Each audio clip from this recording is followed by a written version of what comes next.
Hello, everyone. It's Sunday once again. This time we're a bit early, so it's 5 minutes till 2 o'clock here in the UK, which means it's 5 minutes till 9 p.m. In Manila. I hope some of you, dear friends in the Philippines, are watching us live, and also here in the UK as well. If you're, not doing anything on a Sunday afternoon, I hope you're tuned in and watching us. Sunday is still my most favorite day of the week because every Sunday I get to chat to awesome drummers, and like today's guest, I have seen him play live twice, and both of them in Preston. I really just want to say thank you to Rico LaRocca. I hope he's doing okay. He's been off social media for a bit, but yeah, thanks Rico for putting the drummer and his band, um, on to your shows in Preston. Anyway, so our guest is ready and he's here now. And I'm ready. So we'll start. So my dear friends, please welcome Robert Anderson. Hey! Or Hello. Bob. Hello, Bob. How are you? Hi. I'm fine, thanks. How are you? I'm fine, thank you. So I've seen you briefly at Mono in Glasgow at the Chords debut album That's right. launch. How Yeah. have you been, and how was it? How was the gig for you? The Yeah. chords are great. Yeah, I love them. Yeah, they're fantastic. We've had them. I played on the same bill as them. They've opened for the Tenementals a couple of times. So they were great. They were great then, and then they were great at their launch on Mono. And it's a great album as well. I love the album. Yes, yeah, definitely. Yeah, I love that album as well. So, what do you think of like all these young drummers? Being a drummer yourself, so Yeah. isn't that amazing? Especially, like, I mean, I shouldn't really separate like female drummers or male drummers, but having all these young drummers, in the music scene, that's amazing, Yeah. isn't it? Absolutely, and yeah, the quality of the drumming's great as well. Really, Yeah. no matter the sort of genre or the style we're going for. And Grace, it's Grace that's the drummer, isn't it? From the chords. Um, yeah, she's great. Grace, yeah, Yeah, Grace. I got that right. It's not Eva's the guitarist, the singer, and Grace is the drummer. I'm sure. So yeah, she's fantastic. And I like this. I like the style that she's going for as well. Yeah, Um, yeah. but yeah, no, I think yeah, I know you shouldn't separate the male female thing, but for so long there's been so few female drummers, and now it's only now really that you're seeing them much more. Yeah, Only yeah, up until very recently, it was still very rare to see a female drummer. yeah. And So it's especially great. in Scotland, there seems to be quite a lot of young female drummers in Scotland at the Yes, moment. yes, Yeah, yeah. But anyway, so I've got to welcome you to Ask the Drummer. So welcome to Ask the Drummer. Episode 187 is all about you, Robert Anderson, or Bob, right, because okay. you like to call Bob. So first thing I wanted to ask you is, where are the Andersons from? Oh, we're from Glasgow, really. My Glasgow. sister has done a lot more of the genealogy type research, Yeah. and she's taken it back to I think at least the 19th century. But there was nothing of any great consequence or interest really. We're all kind of shopkeepers and nothing no nothing of any great interest really. Yeah. But so you're born and bred in Glasgow? Yeah, I'm from Glasgow, yes, and I've actually lived here my whole life as well. Yeah. Lived in different parts. Um, so for the last 30 odd years, I've lived in the West End, but I grew up in the East End. I also lived in the South Side as well. Yeah. It's a great place. I do love Yeah, Glasgow. yeah. I like going there. Well, yeah, I realise you come up quite a lot. Um, I'm actually going back next Friday as well, because really? yeah, uh, I think they call it Montuik or Montuik. I don't know how to pronounce it properly, but it's James Hackett of the Orchids and Ian Carmichael. They're going to be doing a listening party on Right. Friday, Okay. and yeah, doing 2 sessions. This is an early gig, so it's Right. there's no sort like rushing around because last Friday when I was there, I had to make Uh-huh. sure to leave early to get the coach back to Manchester. Right. But Because next, you were at the cowboy move, yeah, yeah. weren't you? Yeah. You weren't there, were you? Did you go? No, no, I didn't. I didn't. But Okay. I was aware that I was aware it was on and aware you were at it. But no, Oh, right. I didn't go.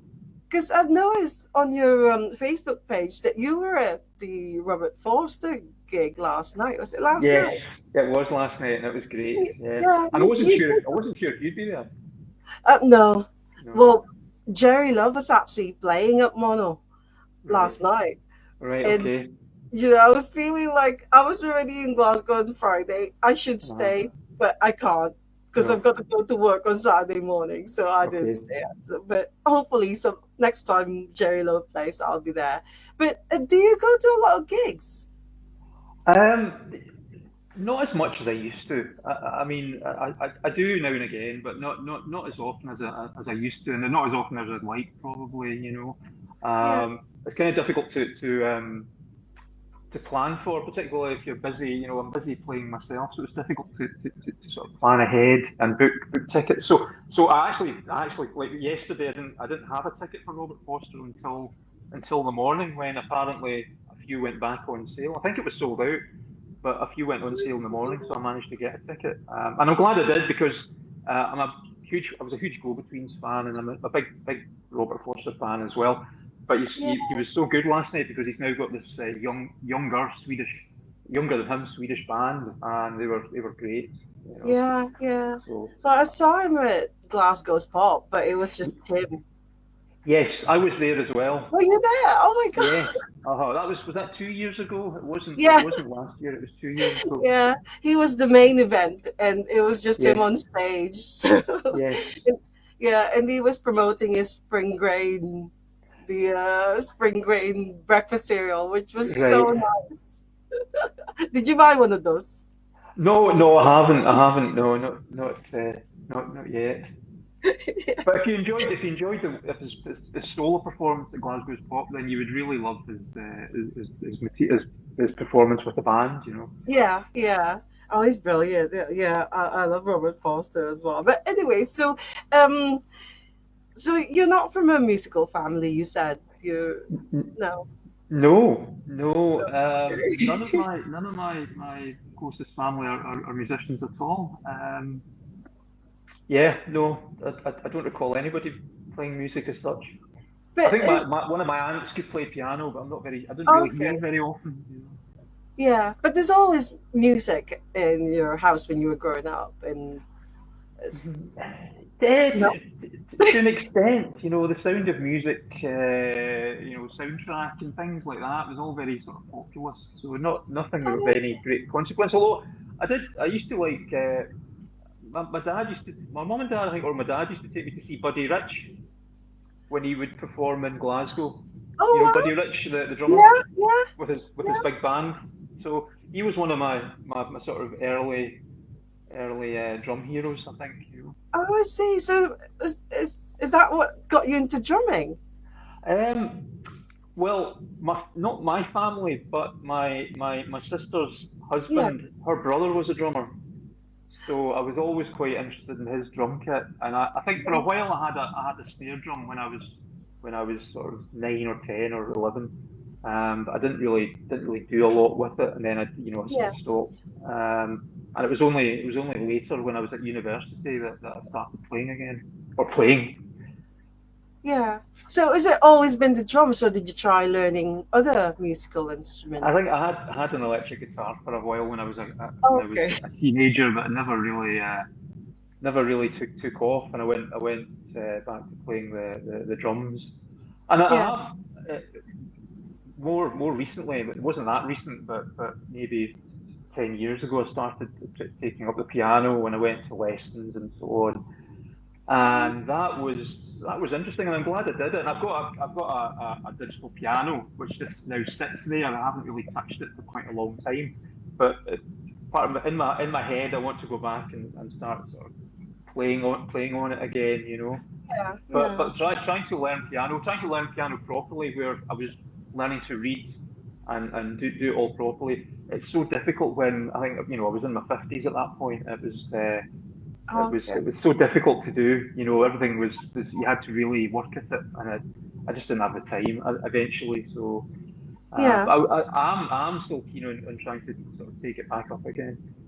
But how old are you when you started playing drums? And did you Uh, have drumming lessons, or did you just teach yourself? yeah, no, I was eight. I think I was 18. It was kind of first year at uni, and a few other people wanted to form a band, and I said, oh, I can.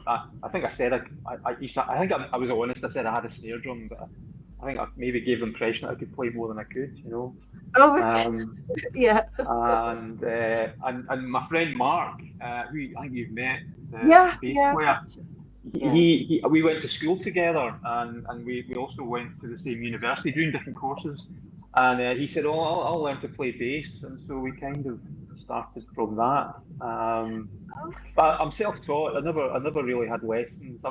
Since then I've done a few sort of jazz summer schools, weekends.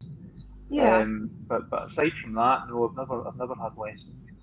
That's the jazz drumming is so different from, Yes, uh, like say James King and the Lone Wolves drumming. There's more yes, of the rock yes, one.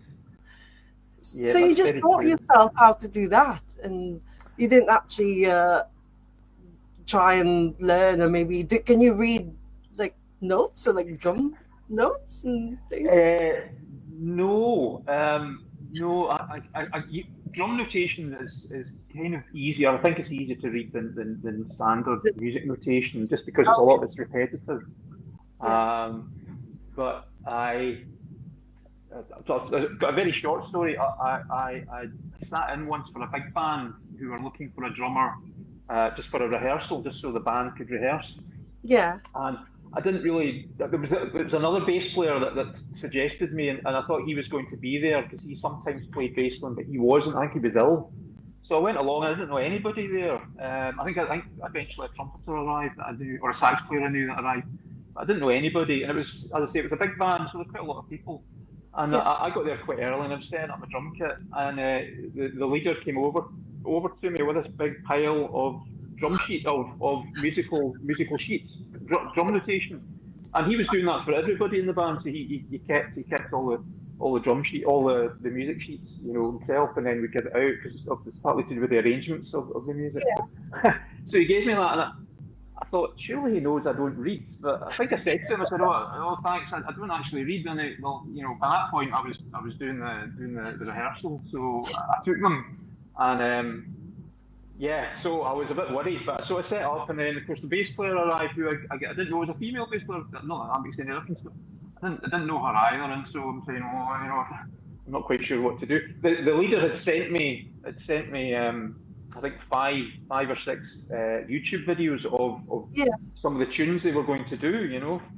But this big pile of notation covered like 140 odd tunes. So he would shout out, number 123, and everybody would get the notation, and I would then go no. But fortunately, the notation did say the tempo, and it also said what style, if it was Latin or if it was swing. So, and Yeah. the leader would look to me a lot of the time to count it in. So at least I had the tempo, and I used a little metronome, so I could count it in, so I could get the song started or the tune started, Oh and wow. I could play. I could, after the first bar, I could play along just to keep time, essentially, which is what I was doing. So, Yeah. But so I isn't managed that, that and then there was points where, sorry, just to interrupt you, there was points where things would sort of, cut in volume, and I didn't really know what was going on, but I think it was probably when I was meant to do some kind of solo. If I'd been reading the sheet properly, but of course I couldn't, so I was just playing along. And then we would come to the end, and I'm not quite sure. I think I got stuff like we got most of the stops or most of the ends, but yeah, so yeah. it helped them rehearse, I think. And then But at the end of the night, I would give them back the big pile of sheets. but you didn't do So the actual. You didn't do the actual, so like performance, no, just the rehearsal. no. It was just a rehearsal. I can't remember. I think I got my name got passed on to someone. Another big. There's a few big bands in Glasgow, and they contacted me to see if I actually wanted to do a gig without any rehearsal, just to sit in. And because it's a big band, it doesn't. They would pay about £10. I think everybody gets £10. It's more for the fun of doing it. I think it'd be Yeah, a Saturday afternoon gig. And I thought, no, I think it was busy anyway. I couldn't, the date they were offering, I couldn't do. But I thought, my yeah. goodness, no, I don't think I could do that, I think especially that's without any rehearsal. And the idea of getting a big pile of sheets and trying to just make my way through them without being able to sight read properly. yeah. But So no, isn't that just a classic case of a drummer that you know being a drummer, it's got to be in you because you know that and you manage to do it even without having yes, proper drumming lessons. Because I mean, people can say that yes, you can learn it, you can be a drummer, if you go to a drum tutor and then learn how to do it.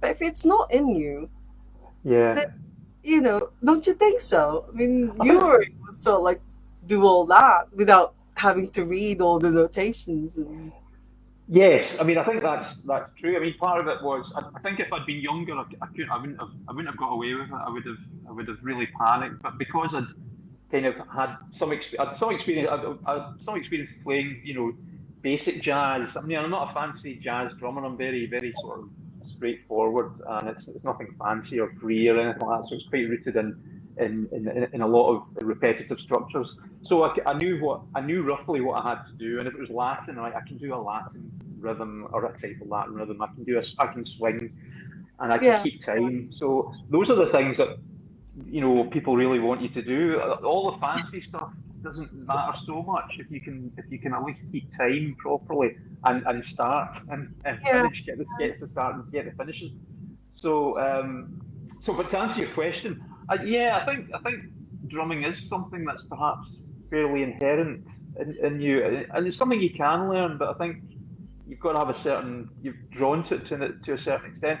But having yeah, said that, the thing about trying to play piano, again, I think I found it so difficult, and nothing came easy, and I have a lot of you know bandmates, friends whose first instrument is guitar, for example, and they'll sit down on a piano and do all this, yeah. and I'm going, how I can't understand how do you know how to do that? Because I can't conceive that. So I think it's perhaps not necessarily just to do with being being a drummer. It's the same for all instruments, Yeah, perhaps. yeah. It's like a natural thing for you. I mean, some Yeah, people are born sort of like drummers. I think that's true. I think that's true, and I think it's Yeah, probably you're born a guitarist or you're born a that's keyboard right. player as Yeah, well. yeah, You have some kind of inherent talent perhaps in the first place. Not to say that you can't go ahead and just learn it, from scratch. But I think initially we all have some kind of draw to what we do or can yeah. do. Because I'd say, I mean, I'd say at least 60, 70% of the drummers who've been on Ask the Drummer, they've all said that, they're just self-taught. And, I mean, we've had people who can really read notes and write notes for drums and things like that. But a lot of them, a lot of the drummers actually just started by playing along to their favorite music and things like Yes, that's true. I mean, there's a lot because of the internet and YouTube. There's a lot of information that. out there now that can help you. But yes, when I first started back when I was 18, and I thought, right, I've got to try and learn how to do this properly. And yeah, I would play along. I think the one album that I played along to a lot. I mean, I played along to quite a few albums. It was Kate Bush's "The Kick Inside" because the drums were quite prominent and differentiated. So you could hear the hi hat, you could hear the bass drum, you could hear the Oh, snare, and you could develop that kind of independence from yeah, being able to hear it all. Um, yeah. Well, I have noticed from when I was doing my research for my script, I have noticed that a lot of the bands that you were in, these are like at least five, six, seven members in them. It's like like a big band or lots of musicians on stage. yes. But can I just ask you, what was your first proper band when you started playing drums? It was a four-piece. My first band had Mark, the bass player I mentioned, and a guitarist and a vocalist. I think we that was the first proper band we actually played. We played a live gig. It was the first gig I did at. There used to be I can't remember that sort of open auditorium. Forgotten the name of it on the Clyde. It's been knocked down now. It's a bit like the Kelvin Grove band. It was a bandstand, About but yeah, not a big bandstand, but it was a small version of Kelvin Grove bandstand, if anybody knows that. yeah. And so it was on the Clyde, and so that was the first gig, and so it was a four-piece. I think we played around with various members before that, but that was kind of the What's it second. called? We had a really terrible name. We were called after the artist Hieronymus Bosch. This was '79, so it was kind of proggy rock, Oh right, as okay. much as we could do prog rock at that time. Did you do your own material or? No, we did sort of a Jethro Tull cover. And I can't remember what it was. It was it might have been Aqualung, if you know that. Did you have someone playing the thing? What do you call it? Is it a recorder or something like the Jethro No, Tull? oh, the flute. No, it was Sorry, a yeah. pure. No. We didn't have that. We did things like the other song I can remember was the song The Eyes of. It was a soundtrack to The Eyes of Laura Mars, the film. It was a song from that. It just comes into my head at the moment. Can't remember how it went. So yeah, it wasn't. Yeah, it wasn't great. All right, okay. So how long did it last? How long did the band? Not So not not a very long time. No, not a long time. No. long. What year was this? Because So that would be, I think that was '79 or 1980, perhaps. By that point, it might be 1980. Yeah. punk was already the scene in those days, wasn't it? Punk Say it music. again. Punk music. That was the scene around that time, wasn't it? Or is it still prog? Punk? Punk? Yeah, Did you say? yeah. Yeah, I mean, it was. It kind of. I came from. Punk kind of passed me by initially. I was more into, believe it or not, I was more into heavy metal. Oh, And the new wave of heavy metal. So until I heard Orange Juice, and suddenly I heard Orange Juice, and it all changed for me. But up until then, I would be the sort of one of the people that would go along to the Glasgow Apollo as it was then, and got a lot of sort of the new wave of heavy metal bands went to play at the Glasgow Apollo. yeah, I yeah. mean, I think I also like bands like the Police. I saw the Police at the Glasgow Apollo when they brought out the first album. So my taste was always quite eclectic, I suppose. But punk as such kind of passed me by. I like the Simple Minds as well, I think, but punk as such passed me by at that point. Okay. What about the postcard records bands? Were you sort of like part of that scene, or is it? No, unfortunately not. I mean, I think we strive to be, but we were always a bit behind in what we were doing, and so we never were. Yeah, But yeah. I mean, I really like James King and the Lonewolves back in the day. I would see them. I would go and see them as well. So that would be about 1980, 81 as well, I think. Yeah, yeah. Speaking of James King and the Lone Wolves, I didn't really know the history of the band, but they've been around for a long time, but since the 80s, right? Yes, yeah. Yeah. The beginning of the '80s, really. I can't say for exactly, but yes, late '70s, early '80s. And there's an article from Louder Than Words. I think he went to the Preston gig the first time I saw you, and then his review said that it's Glasgow's most notorious band. Uh-huh. Why is that? I mean, why were Uh, they I notorious? I couldn't possibly comment. All right. I mean, to be honest, I didn't know them at that time, so Yeah, I couldn't really say. I mean, I know them a little now, obviously yeah, through playing yeah. with them, but yeah, I mean, if you Google why they're notorious, you'll probably find out. So, But who are the? Are there still, apart from James King, of course, any other original members from the late 70s? Yes, Even. well, they are all the original members, except I think Joe is a later member. I don't think Joe, I Oh, can't say for definite whether Joe when I went to see them, they were a four piece, and I think as far as I know, Joe joined them later. Um, okay. so, And when but did you yeah, join them? When sorry. when when did you join James King and the Lone Wolves? When did I? Oh, I've Yeah. I've only been playing for them since the release of their album. I played their first gig or the first the launch of their album. That was my first gig. Was the launch of their album at the Right. Stereo in Glasgow. And how did So you get involved?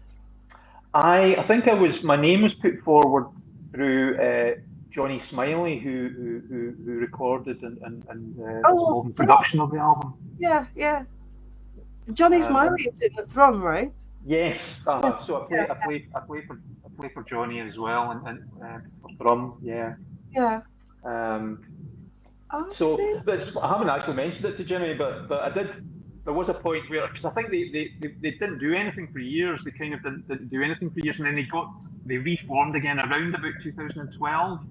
Yeah. I'm saying that I can't say that for definite, but I think it was around about 2012. And they had a younger. There was it was more or less the original lineup. Colin, it wasn't the original bass player; it was another bass player, and they had a young drummer for quite a few years, who then left. And I think, sorry, my earpiece has just fallen out. Right, we're back. Yeah, sorry about that. My No.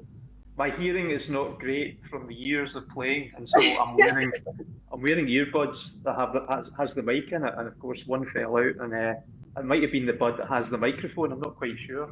Oh, I So see. I didn't I know think that that. might be, and I couldn't find it, but I thought we could carry on with just the other one, but then I Oh, don't know right. what happened. So No, hopefully that's it'll stay fine. in now. Yeah, Um, we're okay now anyway, so we're back. And speaking of so like hearing, because I said to Grace and Eva, because Eva is also a drummer, last week, no, not last week, 2 weeks ago, that yeah. they need to protect their hearing, because like what you said, after years of playing drums, a lot of drummers get this tinnitus, and Yes, I have that, and I don't think it's not from going to gigs, and it's not from I don't think it's from other people in the band, that can be loud as well. I think it's actually from being so close to the source of the drums, the volume of the drums that have done that. yeah, Just yeah. years of it. Yeah, So but we were talking about James King and the Lone Wolves because you joined yes, them recently, yes. and yeah, yeah. Yes, no, So I think my story was just because back in 2019, I think they were looking for another drummer, and they put a message. James King put a message up on Facebook, and I've not mentioned it to him since I've joined, since I've joined the band, but I did get back to him and said, oh, I was a big fan of the original rhythm section and so on. I could play for you. And he said, "Well, we should have a chat." And then COVID happened and lockdown, and so that never happened. And yeah, I think they eventually they've had a couple of other drummers, I think, yeah, until I've been playing for them since the album came out. yeah, yeah. No, it's so that's not your like I wouldn't say proper, but like, is that your main band, James King and the Lone Wolves? Because I met your other band member from the Tenementals, Yes, and yes, yeah, I looked it up, and you've released an album as well as the Tenementals, haven't you? And I think there's like loads of you in that band. There's like 9 or 10 or something. uh, I think we're an eight piece. I always Oh, get this wrong. nice. I think Okay. I have to think about it. We're either a seven piece or an eight piece. Yeah. I think we might just be a seven piece. Actually, we used to be an eight piece. We're now a seven piece. Yes. Okay. I mean, I suppose.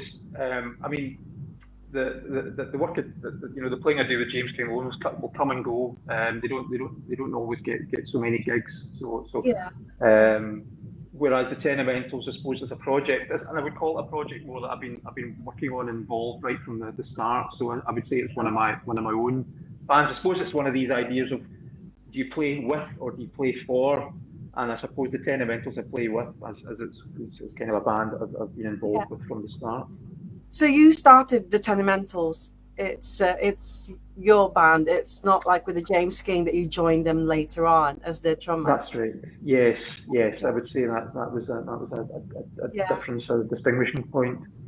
But it Um, says it when I looked it up. It's almost like a collective, and you're all like academics. So yes, well, some of us are. We're a yeah, mix of academics, musicians, artists, and there's various other things involved in that. Ronan, who's the keyboard player, also runs a studio, or Chunky, which is based in Hidden Lane in Glasgow. oh, Um, that's where and is that in Finiston? yes, Yeah, uh-huh. where the Last Night from Glasgow headquarters. So. Yes, it's just opposite. It's opposite the door of the Big Blue, or if that's what it's called, or the Last Night from Glasgow shop. Yeah, Opposite. yeah. Oh, brilliant. So, do you gig often with the Tenementals? That again, we've been recently, because we brought out the album, and we got some funding to do a little tour outside Glasgow. We have been doing quite a lot of gigging, and we're trying to stop that at the moment, and work on new songs and bring out another album. Um, Yeah, but it's yeah. it's a, it's a it's more of the Tenement's more of a project. You call it a collective. And that's probably true as well. But it's also a project. It's based around. Um, there's an academic side to it. There's various different sort of elements to the Tenementals. Who Um, came up with the name? And that does it mean anything? well, it comes from that would be Davey, the main vocalist, and writer, or writer of the lyrics. It comes from the tenement, the Glasgow tenement. Oh, Um, the house, the yes, house, they're yeah, the big flat. house. Yeah, they're big, And aren't they? yeah, well, sorry, say it again. Those tenement, because a friend of mine lives in Stratbungo, and it's called the tenement. I think the house is a tenement house or something. But in the past, I had this idea that tenement is like a small flats and things. But Yes, it was usually quite a several floors of flats. yeah, yeah, Yeah, and so um, the Tenementals, the Tenementals tried to tell the history of Glasgow in a kind of radical way, and so that's why the name came from the tenement, so Tenementals. And it was also that there's no other, as far as we know, there's no other band called the Tenementals, which was important as well. So yeah. that's Of where course. the name came from. Yeah. How many bands do you play in at the moment? Because you've got James King and the Lonewolves, the Tenemantals, and I believe Thrum are playing again. They Yes, they're yes. back. So there's Well, just again, go on. yeah. So your involvement in Thrum, because I think you mentioned earlier that they had a drummer before, and I also found out that Dave McGowan, who's in Teenage Fan Club, he's the original bass player in From, right? But now Yes. he's left. Yeah. So how did you get involved in the band? Um, I think, yeah, that's a good question. I mean, initially, to answer that question, yeah, initially I was deafing, substituting for times when the original drummer, well, the drummer couldn't make it. So I Yeah, played yeah, played I played over the last, I don't know, 10, 15 years. I played a few times with them as Thrum, just sitting in for when the drummer couldn't make it. But Thrum were really around mainly in the 90s, and since then, Johnny and Monica, who were the main singer, writers, yeah. guitarist with Thrum, have had various other projects. So they also go under the name Tenement and Temple, and also sometimes under just Monica Queen as well. Yeah, yeah, And I played drums. I played drums for them in those different kind of iterations as well over the last few years. Um, so that's how it came about. I think initially, I mean, I got to know them because I was in a band called Kite Monster in the 90s, and we ended up we supported them once or twice in Glasgow as well. So I got to know them yeah. through that as well. Sorry, what's it called? I don't think that came up. Is it Tight Monster? No, Kite Monster, two separate words, or I think, or it might have been Okay. one word. Kite Monster. Yeah, And did we did you it. release anything? Because it didn't come up, and it felt like when I was looking up your name, and Right. yeah. We had one single out on a label called Fantastic Plastic, which was based in London, and it was an actual proper vinyl single, which was quite at the time was quite unusual. It was the mid 90s, so Yeah. vinyl wasn't as what there wasn't the rejuvenation of vinyl at that point. I No, think no. I have so. CDs in those days, in the 90s. Yes, They were there. It should be yeah. on Discog. I need to look it up on Discogs. It should be there. I haven't If you checked. no, if it's a rare one, it's probably worth a bit of money. So I how don't long know did about it that. how long did that band last? A few years, yes. It was Willie Campbell was one of the songwriters From who went. Astrid. Yes, uh-huh. So That's the first thing I need to look for is look for Willie Campbell because I know that Astrid's on Discord. So if I look for Willie right. Campbell, it will probably turn up. It was all like see. I think possibly it might come under Astrid, which you shouldn't do, but I think that might be what's happened. So yes, Oh, uh, see. yeah. Right. Okay, well, So I will definitely look that up because I know there are other bands that were mentioned. So, anyways, but Thrum are playing again. I was sort of like saying. So, are they? Are you going to be doing gigs soon? Because there's an exhibition in is it called Coatbridge or it is is in it Coatbridge, yes, Summerlee Coatbridge? Museum. Yeah, I went there when it opened, and Uh, it's fascinating. And I think from there, that's how Johnny and Monica Queen. I think that's why they're doing this gigs now. Is because of that exhibition in Coatbridge. So have you been? Have you been to that? Have you been to the exhibition? I haven't. I've got to say, I've missed it. I think it's finished now. I think this weekend was the last weekend of it. I might be wrong. So I Oh, always meant to go along, but I never did. So apologies, Johnny and Monica, if you're watching. Always intended to, but never quite made it. yeah, yeah. Uh, So they did I think they did a special gig at the time.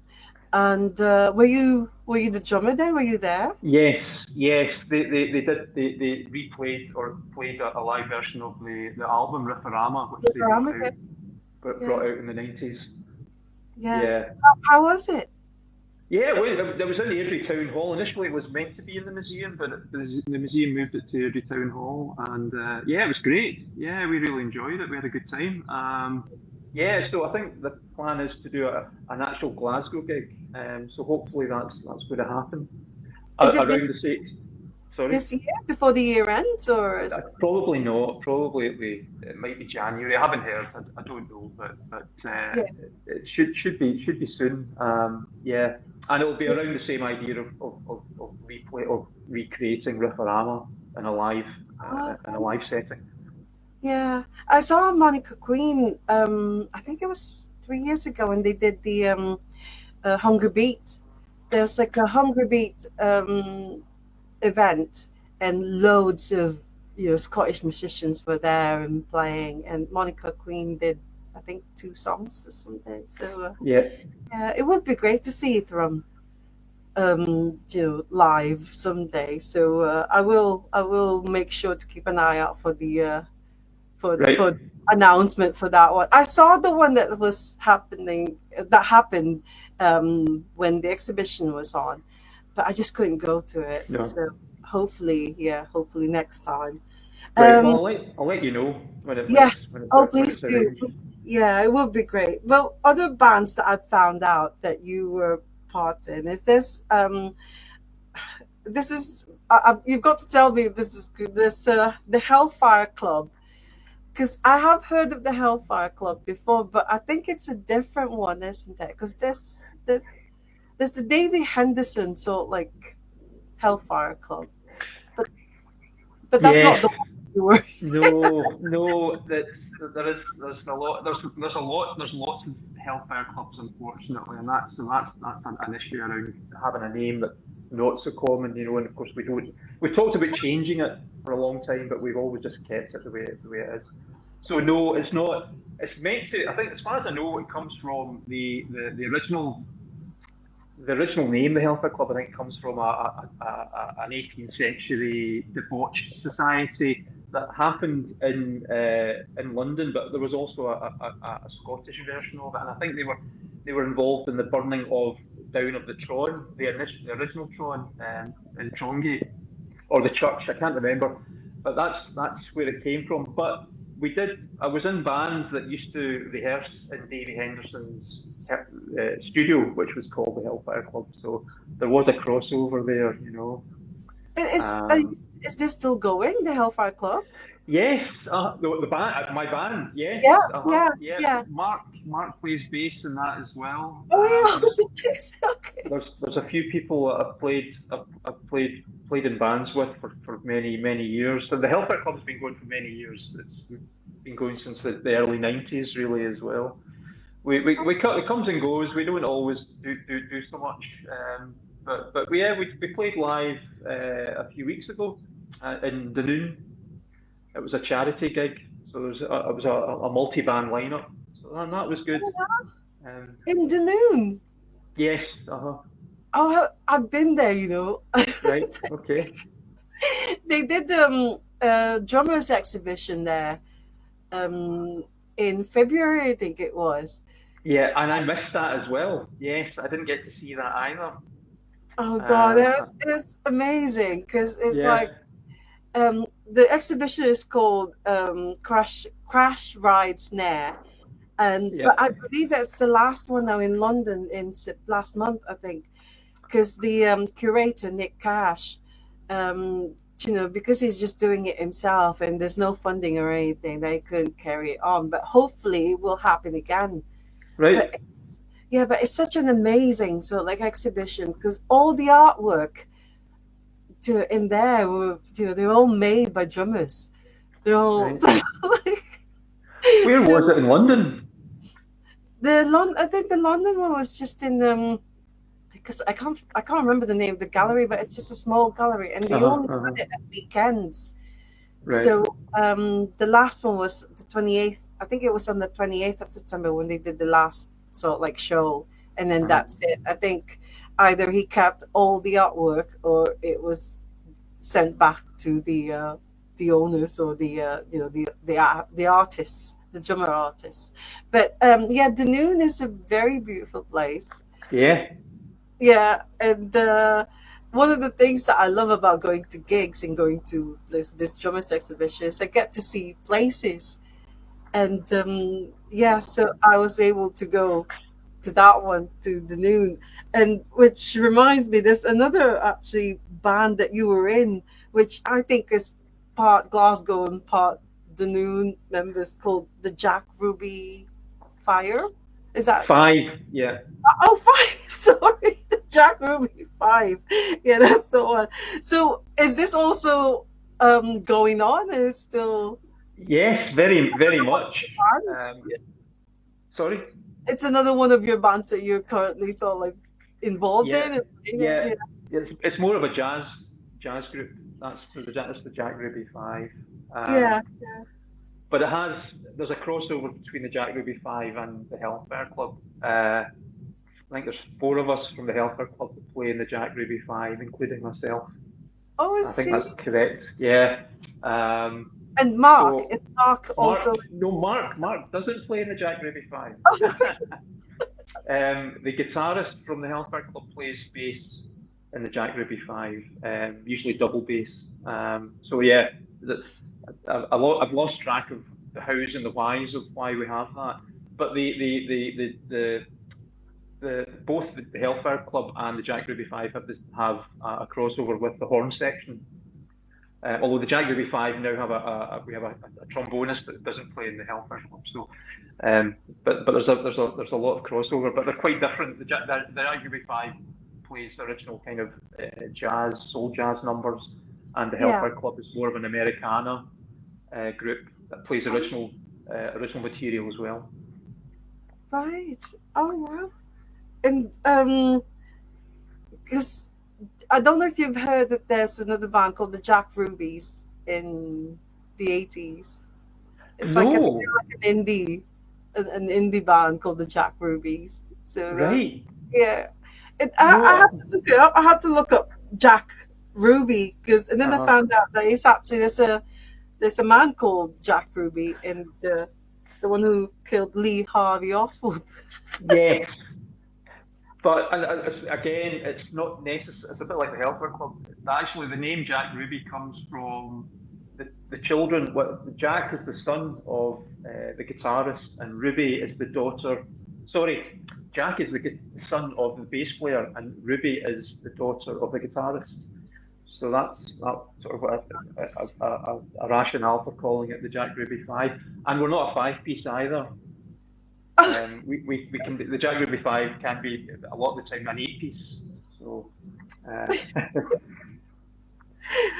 I mean, you like what I said earlier. It seems like you like playing in bands that have got loads of members. It's yes, like, yes, yeah. yeah, I think it makes it in some ways it makes it easier if you're a drummer. I think the more people are playing, it can be easier, especially if you're kind of just as I like to do, try and just lay down a groove or a beat and yeah, yeah, not be grandstanding about it. So I quite like playing with a large group because a lot of things are going on, you know. yeah. They're all like they have different music, so like genres. Like James King and the Lone Wolves, very, let's say like punky, and it's really different. So you play jazz and you play Americana. And do you ever get confused? So like uh, so, I get confused all the time. it's different. It's different drum beats or different Yes, way of drumming, isn't it? For yes, every so like music genre. So, yes, yes. No, I don't get confused in that sense. You know, I have to be careful. I get to make sure I know the set and the set of songs that are being played, and what I'm actually playing in each song. So I have to remember that. So I usually keep notes beside me on an iPad, so yeah. I'm aware of the structure of a song and so on. Because I don't think I could retain it all in my own head. Um, Yeah, yeah, yeah. So you're there's just so many bands as well, like still playing. Um, so you're always busy. And Yes, I mean they don't all. It's like a feast or famine. I find they don't always are always active at the same time or playing at the same time. So it can come and go. I've been busy I've been busy recently. I have to admit with everybody yeah, that can quieten down again as well, and I'll find that I won't be playing I won't have any gigs to play for a month or two. It does vary. Then yeah. there'll be one month where everybody wants to play at the same in the same month. So how do you sort of like plan it if say Drum and James King and the Lone Wolves have been Yeah, playing, like at the same time? So do you yeah. have like a priority you want to sort of like do first or That's a good question. I've not had too many clashes. I tend to, if I've been booked to play a gig, then that would take priority. So if we're talking about usually if a gig's getting booked, everybody gets consulted, no matter what the band is, as to if they're free or not, because we're all that tends to be everybody in all the bands I'm playing with are all doing other things as well and working through the day or whatever. So there has to be a bit of negotiation about dates and so on. So yeah, I try not to have any clashes. And if I've been booked, if a gig I'm doing is booked, then I wouldn't want to try and change that, so I would stick with that. So, but hopefully, if I book one, then I can tell people, well, I can't do that day, but I can do all these other dates. Yeah. How But easy? yeah, it's a difficult one. Yeah. Well, how easy is it to sort of like learn a full set? Say someone would just ask you to do like like I don't know which one, like with drum, because you haven't played with them for a long time. So No, how easy was it for you to sort of like just do or practice the whole set well, since you've been playing in James King and the Lone Wolves? So is that hard or easy? Or... um, I mean, usually it involves rehearsals with the band because the bands haven't necessarily been playing that much together. So, like for example, from are Johnny and Monica, and they've been doing a lot of other songs and other projects together, but they actually haven't played a lot of the album Riffarama together. So there was a period where everybody was either relearning the songs or learning them from the start. So we were all, the whole band was sort of, having to learn the songs together, really. Yeah, yeah, With James King and the Lonewolves, they obviously they all knew the songs and I was coming in. But a lot of the songs I knew from back in the day because I liked, was a big fan of James King Lonewolves. So I had that head start, and I kind of knew the type of drumming that would fit, particularly with Colin, the original bass player, coming back in as well. So, but yeah, I mean, there was I have to sit and just listen and learn. Really, I'm not I don't tend to practice in my. I live in a flat, so I don't tend to sort of play a lot on the kit in my flat. I tend to try and have to learn the songs in my head yeah. and take notes of where things are and the style, the type of rhythm. Um, It's just fascinating. So, like, when you go to a gig and then the singer will say, "We haven't rehearsed, a long time, and we've only done this or like maybe once or twice," but then they play it and it sounds like fantastic. It's amazing. I mean, how come even though the members are not the original, and like with yourself, but it still sounds like incredible. I just think it's amazing for non-original members to join, and yet they know exactly what to do in the band. well, I mean, it depends on the genre of music. A lot of genres have kind of a similar form. So songs have a certain form. Intro, chorus, verse, chorus. And if you know the song well enough, and you know how the rhythm goes, then it's not easy, but you can play it and get away with it. Ideally though, you want to rehearse it so it's smooth and everybody knows what they're doing and when they're doing it. Yeah, yeah. And do you always use your kit, or it's like, because I know that in Preston Pop, that's their kit, wasn't it? I Yeah, mean, it's like a house kit or something. So yeah, yeah. bring do you bring your kit with you, or It varies. I mean, there are advantages to using the house kit that's there. It's yeah, less setup, it's less humping all the gear and so on. So, but then you just don't know what the kit's going to be like and how it's going to sound and so on. So there are pros and cons. yeah, Um, but that's just one of the things. Usually I quite like if there's a house kit, I'll probably opt to use that. And of course, I bring use your own cymbals and use your own snare drum. So a lot of the sounds can still be your own, and you're just using the basis of the drum kit there. yeah. And usually a bass drum usually, if it's the house kit, it's usually set up so it sounds okay. So then you're only kind of dealing with the toms, and hopefully the toms are going to be okay as well. Is that the same for the Tenementals, or say the jazz one, which is the Jack Ruby 5? Is that the same? Yes. Would you prefer their house kit, or would Um, you rather have your own? with the Tenementals, I would say it was the same with the jazz. With the jazz gigs, we tend to be playing smaller venues, pubs, rather than big venues. So Yeah, I usually have to bring my own drum kit. But in some ways, that's beneficial because it's kind of you want to be able to use your own kit. You don't want a big rock drum kit anyway. For the jazz, I play a smaller drum kit. Yeah. I just remembered there's a pub in Glasgow.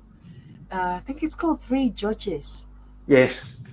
and they do jazz music in there. Have you played in there? No, it tends to be. I mean, I like the band that play in the Three Judges. They tend to do a Sunday afternoon as Yes, well. that's right. Yeah, yeah. And they're really good as well. But my own band, the Jack Ruby Five, we do a jazz a Sunday afternoon, the first Sunday afternoon of a month in Babbity Bousters. So I Oh, can't remember. I can't remember what Sunday the jazz is on at the Three Judges. I I don't think think it's it's every Sunday either. last Sunday of the month. I Was think it the Three the last Judges. one? Right. Okay. Yeah, yeah. Yeah. I remember going in there. I mean, forgive me, but I'm not really a big jazz music fan. But I just thought the drummer was absolutely amazing. So, I think Yeah. Sandra's name is or something. But yeah, Yes. Yes. Okay. I yeah, haven't. I have seen him in the past, but not recently. But yes, I know it's a good lineup that play in the Three Judges. Yeah. yeah. So you do that as well. So is it first Sunday of the month that you do? First Sunday of the month in Merchant City. It's a pub called Babbity Bousters. Where's that? Merchant City, just near. Oh yeah, near the city centre. It was all like in the Yes, city centre. yes, just to the east of the city or east city centre. Yes, Yeah, Candle yeah, Rigs near Candle Rigs. If you know yeah, Candle Rigs. yeah. That's right. Yeah, it's near. It's very much sort of like close to Mono, isn't it? Yes, Few minutes away from Mono. Well, yes, the next time I'm in Glasgow for the first Sunday of the month, I'm going to check it and see the Jack Ruby Five because it sounds amazing. Because please do. yeah, yeah. Because I mean, like I said, I do love watching drummers. I mean, even if it's a music genre that I'm not really big into, but it's just seeing them play live and with all these incredible things that drummers do, like, it's so fascinating. Yeah, what is your attraction to drummers? Yeah. It's just the physicality of it. Well, it's just to deal with the guitarist and the Uh, singer and things. I know the guitar. I mean, I know they have loads of things on the floor. Like yeah, I don't know if they use all of these switches and things in there, but there's loads of them. But at least with the guitar, it's just that one. And maybe sometimes they use their feet or their foot to do it. But with the drummer, whenever you see them, it's like all the limbs, like the arms, the legs, and then most of the time I try to uh, play along or drum along, and I just couldn't because it always so like changes and it. I don't know. It's just amazing to see them. It's like, but when you go to a gig, like when you went to see Robert Forster, do you look at the drummer or do you check out the drummer when you do that? When you go to gig? yes, yes. Of course, of course. I mean, I don't focus excessively on the drummer. But yeah, I mean, so yeah, the drummer last night was very good and very what he did just sat in with the songs very well and the sound of the drum. I think it was his own drum kit. That's what. Yeah, I was wondering. I think they probably came in a van. They came from Sweden, so I don't think they flew over. I think they probably came in a van with all their own gear because the sound was very much suited what the what the the recordings, the original recordings Yeah, of the yeah, songs as well, and it just sat very well with the songs. yeah. Because But you know, I don't. Sorry, go on. because you know this, because you know, being a drummer, like the parts or the drum kit that they have, you can tell whether it's actually they're making the sound that they want it to make, or does it matter what kind of kit you're using? But if this is the sound that you want it to make, then you can do it, you know, in the other people's drum kit or your own drum kit. Yeah, I see what you mean. Yes, I mean that is true. I mean, I tend to use my own snare drum, so and the snare drum is this is a a central part of the drum kit really. The bass drum, a lot of the time that's perhaps dependent on the sound engineer and how it's mic'd up as well. In terms of if it's playing in a large venue. So the Yeah, bass drum and the snare drum are the two big things, and also obviously the cymbals are quite important. So as I said before, then you're only the toms. Yeah, the toms have to be you know, a certain tuning as well, I suppose, to suit the music. yeah. So, um, And so what yeah, about so, the yeah? go What on. about the brands? Do they matter? I The mean, the the brand, brand of the yeah, drum the kit. make. Oh, In the the make. past, Yes, sorry. yeah, no, the brand. No, you're right. In the past, I would have said yes. Perhaps less so these days because I think the quality of I think it's true for all instruments really, but the quality of the production of a lot of drum kits are really good these days. So, but it does, again, it does make a difference. Yeah, Yeah, I mean, it's a lot of it's to do with the heads that are put on the drums as well. So a lot yeah, of things can make differences. yeah. I know I said that I don't normally ask technical questions, but it's just doing Ask the Drummer, I find it really fascinating that found out that there are different sizes of the sticks, and Yeah. like there's five or seven Yes. or Yes.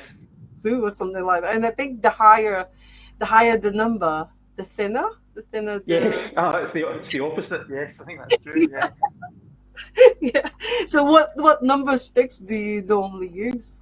I know. I have to think about this. It's seven A's are the ones I Seven. use, but Is that I, the I, same I, for jazz as well? yes, yes, you're right. Sometimes jazz drummers maybe play thinner sticks. My sticks are 7 A's aren't too big anyway, so that's what I tend to use all the time. Yeah. Oh, right. Okay. Are you endorsed by some drumming company? No, but if anybody's watching and wants to endorse me, and any stick manufacturers, yeah, then I'm totally up for that. Yeah, but no, Yeah, because sticks are quite expensive these days. The price of wood has risen, so same with everything else. So yeah, yeah, drumsticks yeah, drumsticks are expensive. So yeah, I try not to. Well, I try and buy good quality ones. I think the manufacturer does yeah. or the make does make a difference there because they last longer. So I try not to break my sticks as much these days No, because of yeah, that. yeah. No, they're expensive, especially if it's got a name one. Because I remember I went to see Stuart Copeland, and I Uh, think a pair of drumsticks is like, I don't know, £40 or something for a pair. I was like, with his name on them, yes. Yeah, so if you put your name on it, you can sell your drumsticks for so yeah, like, a lot of money. yes. But anyway, so that's have you still? Oh no, there's another band that I saw that's connected to you and this is a really funny one because it's called the God Fearing Atheists. Yes, yes. I forget some of the bands I played with. They were sort of they were late 90s, I think.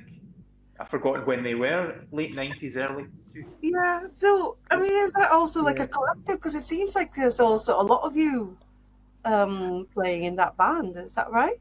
No, the God-fearing atheists were just a four-piece. Oh, is that Um, sorry? Yeah, yeah. yes, and it was a kind of Americana as well. Oh, Yeah. okay.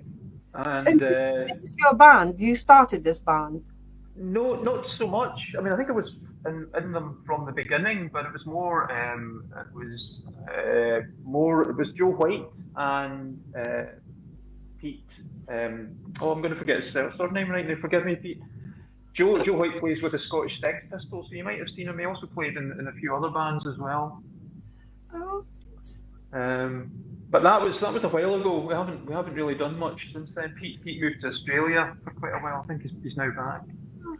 It's a brilliant name, that. Brilliant name for a band. The God-fearing 80s. Yes, I didn't come up with that. That was either Pete or Joe, or Joe and Pete together. I'm not sure. Well, have you got any other sort of like band that you're playing at the moment? Because I know that what's his name from Naomi Fair, Paul Thompson. He said that he's like in 9 different bands and they're Yes, still going. So yes, it's more or less the same with you, that you're in loads of different bands that are still, that are still playing. yes. But as I say, I think it's the same with Paul. It comes and goes. Not everybody's active all the time. But there aren't the same number of gigs as there used to be as well. I think since lockdown, the amount of live music in Glasgow in terms of popular music's not as lively as it was. Not as many Oh, venues as there were. oh, really? Oh, I thought there's like after lockdown, everybody just wanted to play. And that's why there's so many clashes. I mean, I've been finding out that the last 2 3 years, it's like, oh my god, they played. Oh my god, it's like I just thought everybody just wanted to be out there. I think that's true. I think it was more to do with some of the venues haven't Oh yeah, survived. Not just to do with lockdown. There's quite a few other reasons, economics. The city centre's not quite as lively as it once was either. So we're not seeing so many. There's not so many gigs going around. I think. oh yeah, yeah, yeah. No, I still think that Glasgow is like you can just go there and then every night there's something going on. And it's I like, think no, that is probably true. That is still true, I think, but it's certainly not as much as it used to be. Not in the heyday of the sort of the 2000s. I think that was perhaps like the most busy period for sort of live music in Glasgow. yeah, yeah. Well, apart from being a drummer, you also I found out that you also run a record label, Yes, and yes, uh-huh, Strength in Numbers Records. yes, Can you yes. tell us more about it, please? Yeah, I mean, again, that kind of started as just a way of bringing out music for the Hellfire Club, and for a band that I play with again still at the moment, but now and again, called Fran. And it was just a way of bringing out music, digitally. Yeah, But because of, I think, since the Tenementals, the Tenementals brought out an vinyl album, and so the label's sort of been more a bit yeah. busier since then, and the Jack Ruby Five. Forgive the plug, but I've actually got the album here, so I don't know if you can see Well, that. So it's the wrong way round, but yeah, that's coming out on 7th of November. So and um, that's via Strength in Numbers Records, yes, uh-huh, right? yeah. Um, so yeah, just as a way of just bringing out music that I'm involved in, as well. And I should give a shout out to Ronan, the keyboard player I mentioned earlier, Ronan Breslin, who brought out his album, the gorgeous pouting Mr. AR. That was his pseudonym for the album. That I brought that out on that's out in the Strength and Numbers record label as well. And I Yeah. don't play on it actually. It's an album I don't play on. So um, So you do everything like marketing and production and so how about well, you find the time? Because it's like yeah. because there's a lot of things involved in having a record label, right? It's true. I mean, it's a very small enterprise, really. I mean, marketing. I don't have a budget for marketing, so marketing is me emailing people and hoping that they open it and read it and get back to me about it. So that's kind of the marketing side to things. I mean, sometimes with the Tenementals, we had a bit more of a marketing budget, and so we were able to get other people to help promote the album. But Yeah, yeah, generally, it's quite a small scale sort of project. yeah. What's the Um, other name of the band that you mentioned? So it's for the Hellfire Fr- Club. Fram, Fran. Fram, Okay. after So the ship. Okay, so what music genre is it? Is it jazz as well? No, no, that was kind of post rock. Yeah, so indie post rock. Yeah. Okay, and you play in Fram? Yes, I play the drums for them as well. Later on, Yeah. yeah, yeah. It's been more of a recording project over the last few years anyway, to be honest. I haven't played live for a long time. Okay. Well, you should do like it's probably going to be a bit difficult for you, but if you do like some kind of a festival with all the bands that you play, and It you'll has be playing occurred to me, watching all of them, it was like yeah, a Strength in Numbers record showcase. yeah, Yeah, that's what we're trying to uh, number showcase. Yeah, yeah. yeah. So you've got Fram and you've got the Jack Ruby Five and the Hellfire Club and the Tenementals. So are you actively looking for artists or you know uh, to be part of your roster, or is that's just No, not really. No, I've got my hands full with just trying to promote my own music or the music that I'm involved with. So not really. I mean, I suppose if I saw someone and they blew me away and they didn't have any kind of any opportunity to bring out their own music, then maybe I would. But at the moment, no, no. I'm too busy. oh no, that's brilliant to have your own record label. That's good.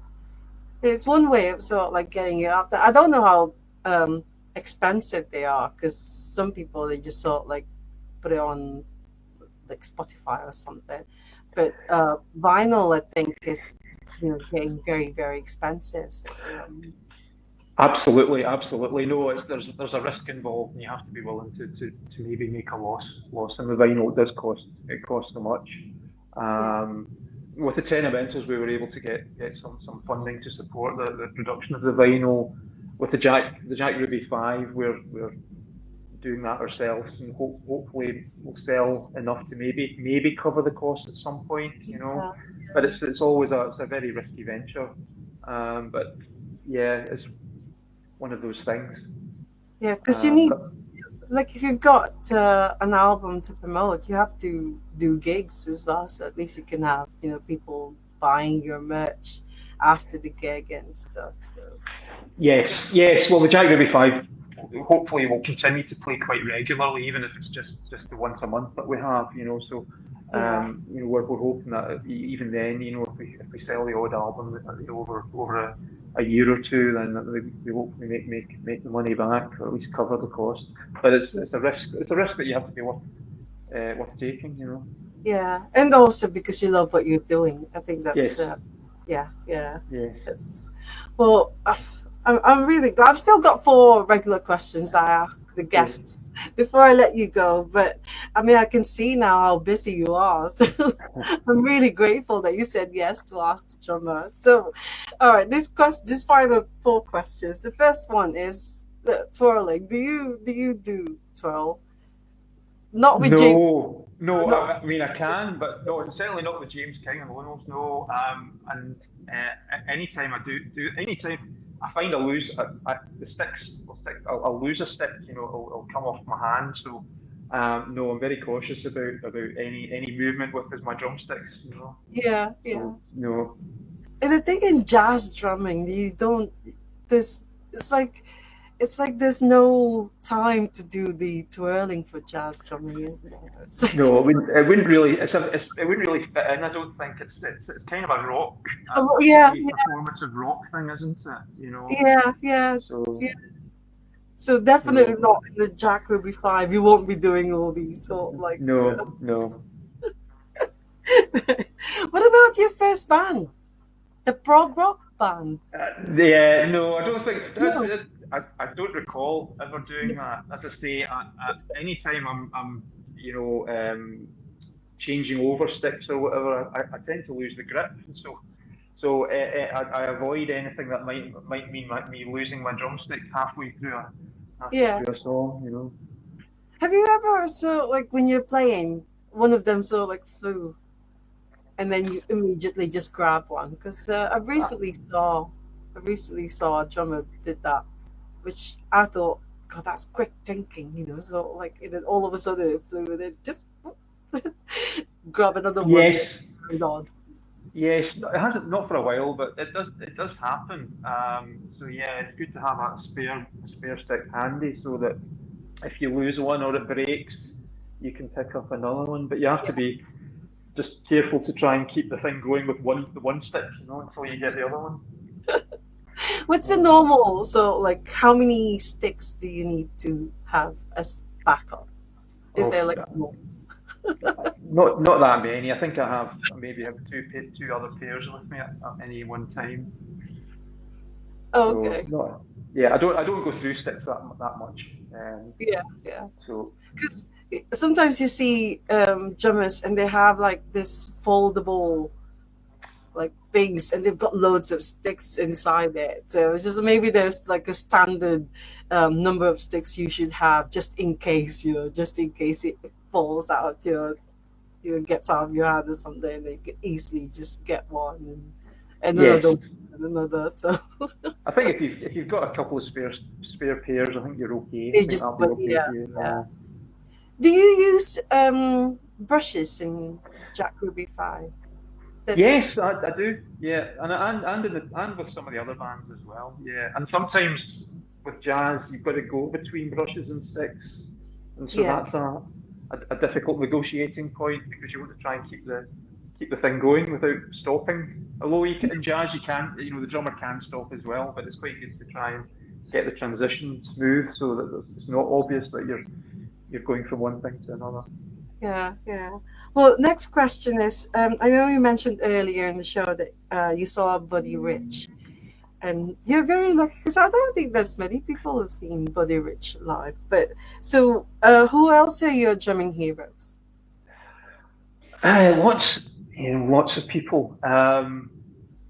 Yeah, I mean, uh, uh, yeah, I mean, I like most. There's very few drummers I don't like. I'm not going to talk. I'm not going to mention the ones I don't like, but yeah, I'm a big fan of. Well, I mentioned Kate Bush earlier. All the drummers with Kate Bush are fantastic, and a guy. If I've got to pick somebody, I would say probably Charlie Morgan, who you probably haven't heard of. Sean? He's not so Charlie Morgan. He's probably not so busy these days, but back in the 80s and the sort of early 90s, he was very very busy. He would play with well, he played on I don't know if you're a Kate Bush fan. He played on the Hounds of Love album. Oh, okay. Yeah. But he played he played live with Elton John, and he was a big session drummer. Session drummer. Yeah, yeah. Yeah, and I think I went to back in the day. There used to be these things called drum clinics. I don't know if any of the other drummers you've interviewed have mentioned them. What's it A, called? a drum clinic.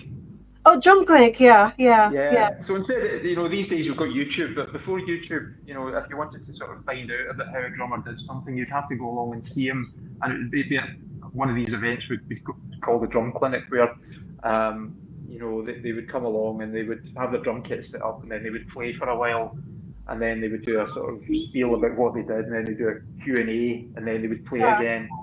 yeah, And so it was sponsored usually by a drum maker or a cymbal maker as well. So yeah. anyway, I went along to one in Glasgow, and there was two people. One was a pipe band drummer called Jim Kilpatrick, who you probably will not have heard of either. But Jim Kilpatrick, he was a very well-known pipe band drummer.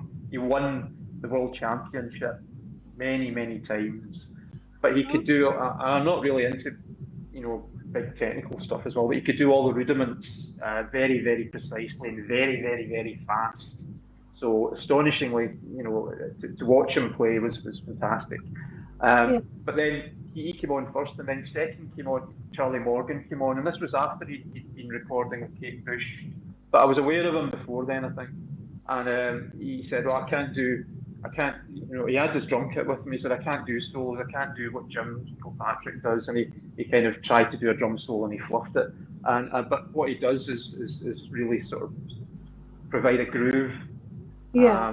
which is the thing that really attracted me. And so I've never really been too into sort of the technical side of things. I like drummers that sort of produce a groove. And so Charlie Morgan was a great example of that. Yeah. So he's one of the people I would say if you haven't heard of him, check him out, check out John his work. Hogan. Yeah, Yeah. yeah, I will do that. Dude, talking about drum solo, I think every gig should have a drum solo, don't you? Yeah. I went to a gig last Tuesday, and the drummer, Spencer Birtwessel, he did this drum solo. It's absolutely amazing. And I think people would like to hear that, that kind of like having a drum solo. But is that not something that drummers want to do normally? Well, I don't know. I don't know. Do people in the audience want a drum solo? I'm never Yeah, very sure. I am very reluctant at doing drum solo. Sometimes the leaders of the Jack. I'm not the leader of the Jack Ruby Five, but if we're playing and I get a nod to say right, do a little drum solo, I will try and do it. But I'm still very reluctant to do that. We have a percussionist in the Jack Ruby Five, and I quite like playing something with him where it just goes down to percussion and we can yeah. get a groove together. And we don't do a long thing. We keep it quite short as well, which I quite like doing. But I don't know. If people. I don't know if the audience like drum solos. You obviously like a drum solo. But, Well, lots of people. Well, the audience last Tuesday, they were all clapping. It was not like, right. Who was yeah, it? Sorry, I missed who you said it. that's Who it was? Nico Harmony. The drummer is Spencer Birtwessel, and he was Right. in Okay. Paul Wow. and Beans, and yeah, it was just fantastic. And I think it was just so like it wasn't part of the set, but it's like a spur of the Uh-huh. moment decision to do this drum Right. solo. I just thought, wow, I think every drummer should do that at their gig. They should just go and do a drum solo and then let the singer just sort of like look at it. But so there's no drum solo happening at James King and the Lone Wolves in the future or something. I don't think so. No, no. I'd be very surprised if I got the nod to do a drum solo. So, and don't even mention it. No, let's not go down that road. Well, maybe James King was sort of think, okay, let's give you a drum solo. Right, the next one is: have you ever had any drumming disasters in your um, years playing drums? I mean, probably not. I mean, not great disasters. I can't think of anything that made me, stop or not be able to continue. I mean, there's the usual things where the worst thing is where the drum kit's not They stable on run the away. floor. They go so Yes, it's creeping away from you, and I've had that. I've had that even when I've got I brought a rug, and it's just the type of flooring it's on. It's a very slippy floor, and everything starts to move away from you. So at the end of every song, you're having to bring the kit back to you, and that's very yeah, frustrating. yeah. And that happens now and again. But I've not had. I don't think I've never had. I've not had No anything. blood or anything. No. No, I've had a bass drum pedal break on me, and I've had to sort of fix it to be able. It's something I could fix, so that causes a bit of panic because I think can I fix that, and what if I don't? Then do I just carry on without a bass drum? And I suppose you could, but it wouldn't be the same. Yeah, yeah. Do you tune your own drum? Or Yes, yeah, yeah, yeah. It's only recently I've purchased one of these. You get these drum tuners that can tell the frequency of the type, how taut the head is. yeah, So I've been using that more, and it's not perfect. So you still have to use your ear to tune it, but it's quite useful. yeah. I didn't even know that there are drum tuners. It's only when I'm doing this from doing Ask the Drummer that I realized that drummers actually tune the drum kits as well. Because you see a lot of guitarists doing that on stage. Yes. The drummers, they Usually just though, usually though drums aren't tuned to an exact note because that would then cause problems if you were playing. If the drums were playing exact notes that might not fit in with so you want the drums not to be tuned exactly so they don't cause a problem or an issue with the actual tune of the song that you're playing or the music that you're playing. oh, I see. Um, Yeah, because but they are tuned, but not necessarily, to an exact note all the time. It's difficult to keep them tuned to an exact note anyway, because of all the tunings. You're tuning at the top, and then most drums these days have a bottom head that you've got to tune as well. So it's not easy to keep them all exactly tuned as they should be. Yeah, because sometimes, I mean, drummers don't tune their drums on stage, unlike the No, guitarists. So, no, no. That's partly because they're not tuned exactly, and for yeah, that for a good reason, because that could cause it might clash with the actual tune. Then if you were playing a different note from what should be played, so the drums are kind of not atonal, but not tuned exactly. yeah, yeah. Oh, that's fascinating. All right. Well, last question now is, what would be your advice to aspiring drummers or musicians in general? I'll probably wear ear protection. Probably, I don't even now though, so it's bad. It's not great advice from me if I'm still not doing it. But yeah, my tinnitus is probably caused through playing music live too much without protection. Um, and I'm trying to think of anything else. Um, The I don't only thing know. though, with wearing ear protection is, of course, you have to protect your hearing, but do you get the same feel if you're wearing earphones? I think if you well, not earphones, earplugs, yeah, which still allow Ear, in frequencies, but ear, it cuts sorry, down. earplugs. Yeah, it cuts down the volume. So yeah, you should. I mean, I do find it difficult now I need to listening on stage.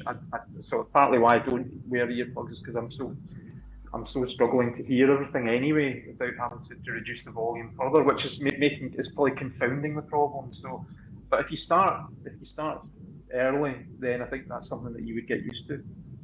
Yeah, it's Um, because when I go to gigs, I don't wear earplugs. I don't no, have them because I just think you won't get that same feeling. You won't get uh-huh. that same sound if you're wearing earplugs. And I like being at the front and I like hearing everything.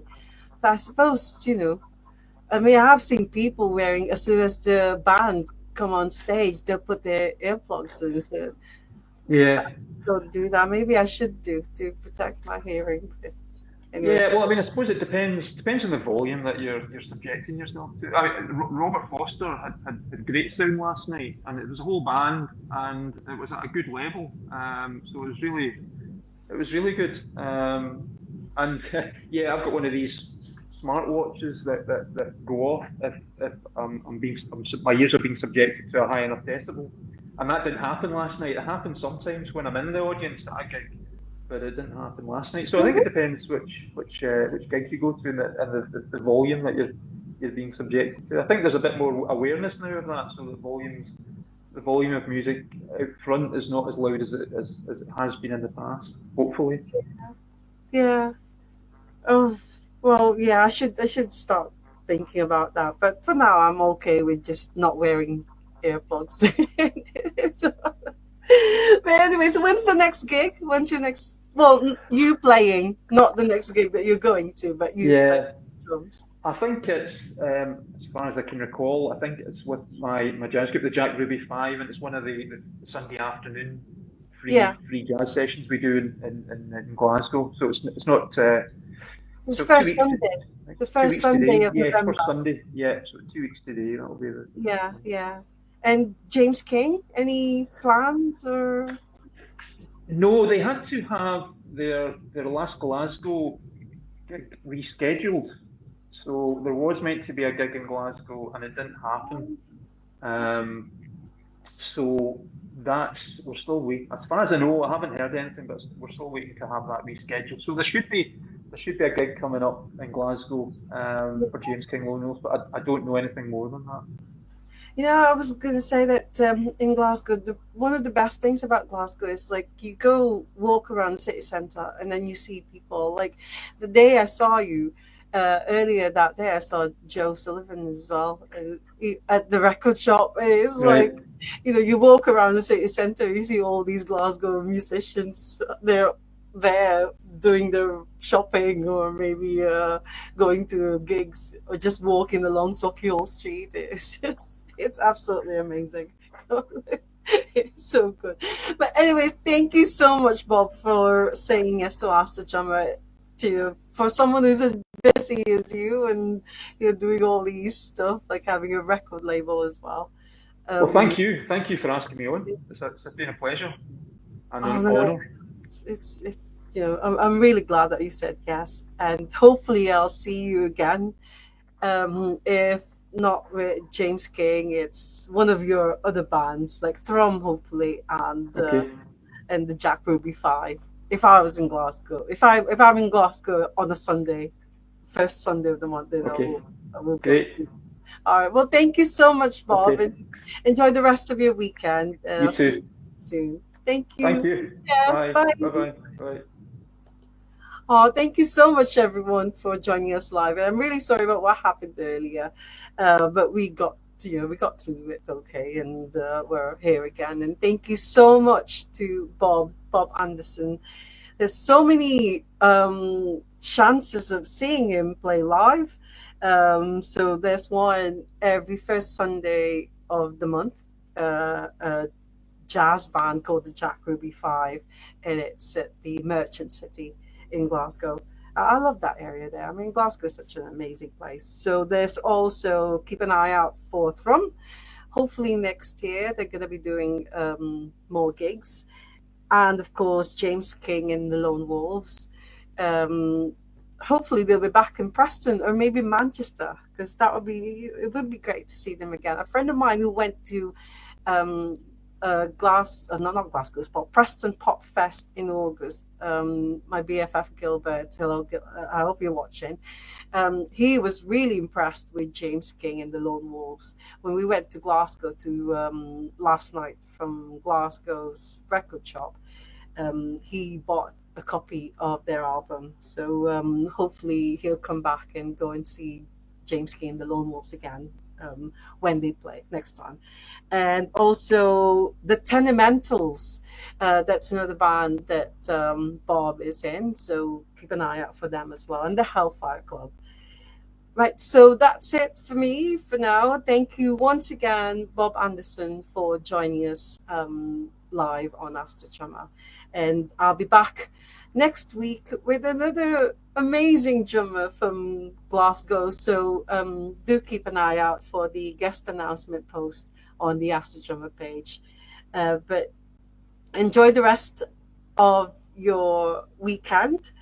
Uh, as always, love music, love life, love drummers. They're absolutely amazing. It's so good to see them play live. So if you get a chance to go to see, like live music, especially if it's just a grassroots venue one, and then you can actually stand in front of the drummer and see them play. For me, it's just fantastic. Anyway, so that's it. That's all I'm going to say. So, yes, do keep an eye out for the guest announcement post sometime tomorrow or Tuesday. And I'll be back next week. So, see you all again soon. Bye for now. Bye.